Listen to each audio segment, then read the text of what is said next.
جماعتیں چلتی تھیں، وہ جماعتیں جن کی منزل کبھی جناب آدم کی بارگاہ تھی، وہ جماعتیں جن کی منزل کبھی جناب نوح کی بارگاہ تھی، وہ جماعتیں جن کی منزل کبھی جناب ابراہیم کی بارگاہ تھی، وہ جماعتیں جن کی منزل کبھی جناب حضرت موسیٰ و عیسیٰ کی بارگاہ تھی، وہ جماعتیں کہ جن کی منزل کبھی محمد مصطفیٰ صلی اللہ علیہ وسلم کا آستانہ تھا، وہ جماعتیں جو کبھی صدیق اکبر کے پاس آتی تھیں، وہ جماعتیں جو کبھی فاروق اعظم کے پاس آتی تھیں، وہ جماعتیں جو کبھی عثمان غنی کی بارگاہ میں آتی تھیں، وہ جماعتیں جو کبھی حضرت علی حیدر کرار کے پاس آتی تھیں، وہ جماعتیں جو حضرت داتا علی حجویری کے پاس آتی تھیں، حضرات محترم انہی جماعتوں کی منزل مفتی غلام سرور قادری بن گیا۔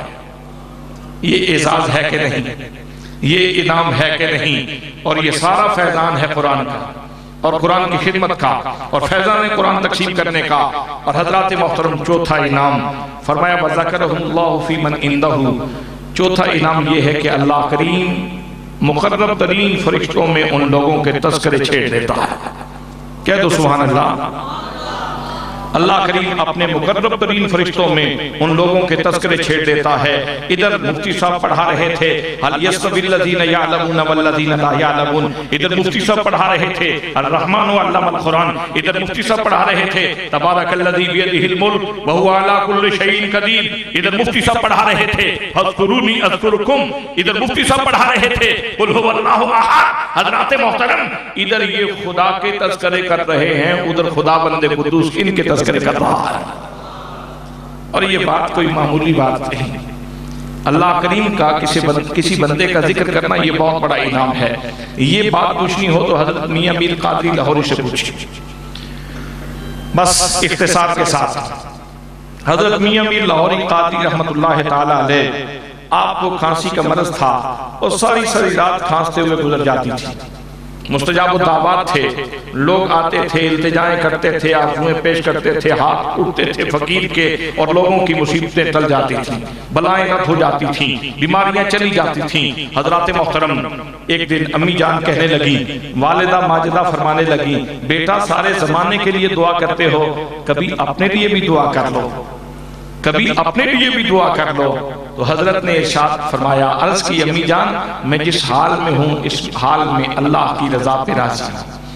اماں جی میں جس حال میں ہوں اس حال پہ خوش ہوں۔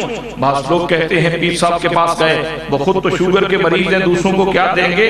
حضرات محترم اللہ والے اللہ کی رضا پہ راضی ہوتے ہیں، اللہ والے اللہ کی رضا پہ راضی ہوتے ہیں۔ تو میں عرض کر رہا ہوں کہ حضرت میاں میر رحمت اللہ تعالیٰ علیہ کی خانقاہ میں مرد و زن کا ایک قافلہ پہنچا۔ آپ کے گھر کے سامنے سے گزر کے آگے خانقاہ تھی، تو مائی صاحبہ نے دیکھا کہ کچھ خواتین بھی ہیں، آپ نے بھی برقع اوڑھا اور برقعے کے ساتھ ان میں شامل ہو گئیں۔ آگے خانقاہ تھی، حضرت میاں میر رحمت اللہ تعالیٰ علیہ بیٹھے تھے، باقی لوگوں نے اپنے سوال پیش کیا، اور پھر آپ کی والدہ ماجدہ آگے ہوئیں اور پردہ رکھتے ہوئے بس ایک ہی جملے میں فرماتی ہیں، میرے بیٹے کی صحت کے لیے دعا کر دو۔ کوشش تو بہت کی تھی پردہ رکھنے کی، لیکن ماں کے لہجے کو کون نہیں پہچانتا، ماں کے لہجے کو کون نہیں پہچانتا۔ حضرات محترم جانور بھی ماں کے لہجے کو پہچانتے ہیں۔ حضرت میاں میر لاہوری رحمت اللہ تعالیٰ علیہ جان تو جاتے ہیں لیکن بھرم رکھتے ہیں، پردہ رکھتے ہیں، ہاتھ اٹھاتے ہیں۔ اور آج رات جو آئی تو حضرت میاں میر جو پہلے کھانستے ہوئے رات گزارتے تھے بڑے سکون کے ساتھ سو گئے۔ تہجد کا وقت ہوا، ماں بھی میاں میر کی تھی، انہوں نے کہا بیٹا اٹھو، خدا بندے قدوس کی دہلیز رحمت پہ جھک جاؤ، اٹھو خدا کے در دولت پہ در رحمت پہ دستک دے لو، اس لیے کہ جنہ حل سویرے جتے وہ حالی ہو گئے پکے، تم ہی جاگ محمد بخشا متا یار تیرے ول تک، تم ہی جاگ محمد بخشا متا یار تیرے ول تک کے۔ فرمایا بیٹا اٹھو، خدا بندے قدوس کے در رحمت پہ دستک دے لو۔ حضرت میاں میر کی آنکھ کھلی تو چیخ نکل گئی، اماں میں رٹ گیا، اماں میں رٹ گیا۔ فرمایا بیٹا آج تو اتنی میٹھی نیند سوئے ہو، بڑی راحت کے ساتھ، بڑے اطمینان کے ساتھ، بڑے سکون کے ساتھ۔ آپ فرمانے لگے اماں خدا کی قسم جب میں رات کو کھانستا تھا نا تو میرا رب مجھ سے پوچھتا تھا میرے بندے میاں میر بتا تیرا کیا حال ہے۔ اماں جب یہ صدا آتی تھی خدا کی قسم ہے مجھے ساری تکلیفیں بھول جاتی تھی، اس لیے حضرات محترم کسی بندے کا اس خلاق عالم کا تذکرہ کرنا، اس احکم الحاکمین کا تذکرہ کرنا، اس داور محشر کا تذکرہ کرنا، اور اس کی جناب خاص میں اور حریم قدس میں اور حریم ناس میں اور جناب خاص میں کسی بندے کا ذکر ہونا، یہ بہت بڑا اعزاز ہے۔ اگر حدیث رسول کی روشنی میں دیکھو تو حضرت ڈاکٹر غلام سرور قادری صاحب ان سعادتوں سے بہرہ رہے ہیں۔ حضرات محترم یہ تو وہ بات تھی جو ان کی شخصیت کے حوالے سے، اور میں سمجھتا ہوں کہ ایک بات اور بھی کرنا بہت ضروری ہے، یقیناً ان کی روح مضطرب ہوگی، اور اگر یہ بات نہ کی گئی تو یقیناً وہ ان کا اضطراب کم نہیں ہوگا۔ حضرات محترم آپ جانتے ہیں اس موقع پہ ڈاکٹر غلام سرور قادری صاحب ان کے درگاہ پہ آپ حاضر ہوئے ہیں، اور وہ ہمیشہ سرکار دو عالم صلی اللہ تعالیٰ علیہ وسلم کے عشق کی سوغات تقسیم کرتے رہے۔ آپ جانتے ہیں کل غازی ممتاز قادری ان کو سزائے موت سنا دی گئی۔ کتنی بڑی زیادتی ہوئی، کتنا بڑا ظلم ہوا، کتنی بڑی صفاقی کا مظاہرہ کیا گیا کہ ایک عاشق رسول اس نے ایک بدبخت کو قتل کیا ہے تو اس بندے کو جو ہے وہ پھانسی کی سزا دی جا رہی ہے۔ بہت سارے لوگ کہیں گے کہ وہ بھی تو انسان تھا جس کو مارا گیا۔ حضرات محترم بس چند لفظوں میں عرض کروں گا، قرآن مقدس نے اس انسان کی عظمت کی یقیناً قسمیں اٹھائی۔ انسان کی عظمت کی بات کرتے ہوئے اللہ نے ارشاد فرمایا والتین والزیتون وطور سینین وہذا البلد الامین، کہ مجھے قسم ہے انجیل کی، مجھے قسم ہے زیتون کی، مجھے قسم ہے طور سینا کی، مجھے قسم ہے امن والے شہر مکہ کی۔ لقد خلقنا الانسان فی احسن تقویم، کہ ہم نے اس انسان کو حسین ترین پیکر میں پیدا کیا ہے، اور اسی انسان کے بارے میں فرمایا وَلَقَدْ كَرَّمْنَا بَنِي آدم، کہ ہم نے بنی آدم کو تکریم عطا کی ہے۔ لیکن یہ تکریم کب تک رہتی ہے، یہ شرف کب تک قائم رہتا ہے، یہ مقام کب تک انسان کو نصیب رہتا ہے، جب تک وہ خدا کا وفادار رہے اور خدا کے رسول کا وفادار ہے۔ اگر غدار الہی ہو جائے یا غدار مصطفیٰ ہو جائے تو وہی خداوند قدوس جو چار قسمیں اٹھا کے انسان کی عظمت کی بات کرتا ہے، وہی خداوند قدوس ارشاد فرماتا ہے، فرمایا اولئک کالانعام بل ہم اضل، یہ جو غدار الہی ہیں، یہ جو غدار مصطفیٰ ہیں، یہ تو جانوروں سے بھی گئے گزرے ہیں، جانوروں کی طرح ہیں، بلکہ ان سے بھی گئے گزرے ہیں، ان سے بھی کوئی گزرے ہیں۔ حضرات محترم جانوروں میں بہت سارے جانور ہیں، کتا بھی جانور ہے، بلہ بھی جانور ہے، خنزیر بھی جانور ہے، بچھو بھی جانور ہے، سانپ بھی جانور ہے۔ مجھے بتائیے اگر کوئی سانپ کو مار دے تو مارنے والے کے خلاف مقدمہ ہونا چاہیے؟ بولو تو صحیح۔ اگر کوئی بچھو کو مار دے تو مارنے والے کے خلاف مقدمہ ہونا چاہیے؟ اگر کوئی بولے کتے کو مار دے تو مارنے والے کے خلاف مقدمہ ہونا چاہیے؟ حضرات محترم اگر کوئی سانپ کو مار دے تو مارنے والے کے خلاف مقدمہ ہونا چاہیے؟ نہیں ہونا چاہیے، اس لیے کہ اس نے ایک موذی کو مارا ہے۔ قرآن کہتا ہے یہ جو گستاخ رسول ہے یہ کتے سے بھی بدتر ہے، یہ خنزیر سے بھی بدتر ہے، یہ بچھو سے بھی بدتر ہے۔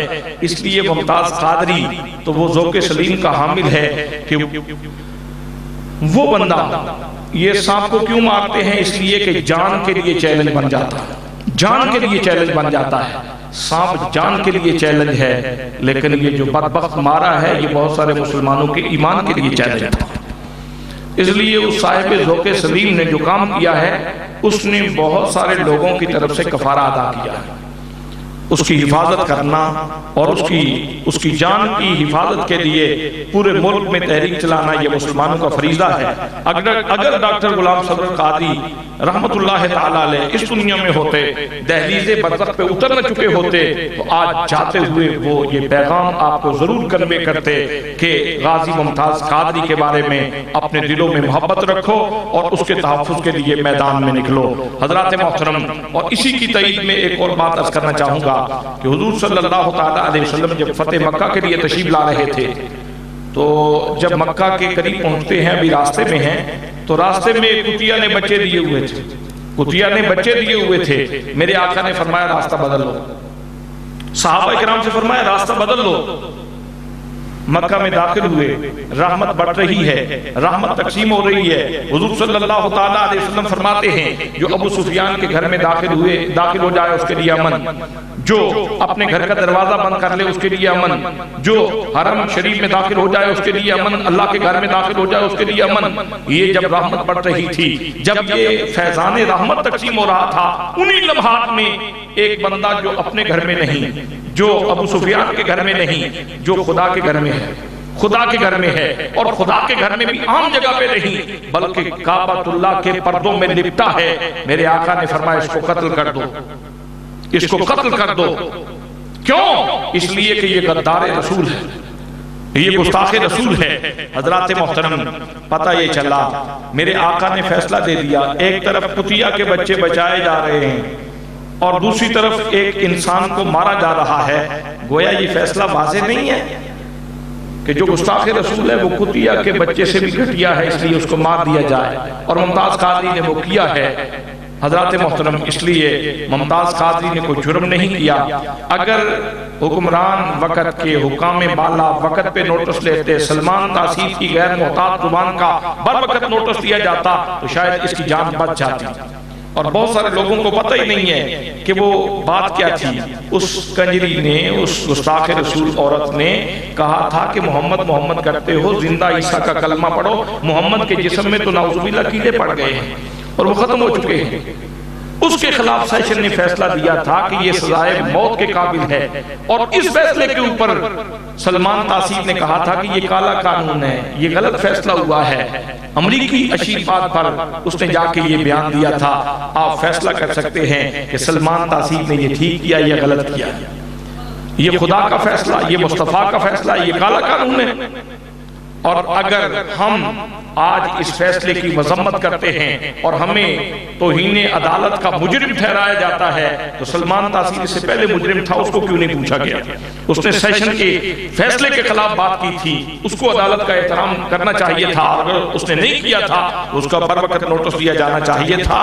حضرات محترم، یہ پیغام چونکہ آج کے پروگرام کی شاید پروگرام کے مزاج کے تھوڑا سا میرے خیال میں مخالف نہیں ہوگا، موافق ہی ہوگا، اس لیے کہ حضرت نے ساری زندگی عشق رسول کا فیضان اور خیرات تقسیم کی ہے۔ اللہ کریم آپ کو جوار رحمت میں جگہ نصیب فرمائے، آپ کے درجات بلند فرمائے، اور آپ کے صاحبزادگان کو ان کا صحیح وارث اور ان کی امانتوں کا صحیح امین بنائے، اور اللہ کریم ان کا ہر لمحہ اقبال بلند فرمائے، اور اس درسگاہ کو اللہ کریم صبح قیامت تک قائم رکھے۔ وما علیہ الا البلاغ المبین۔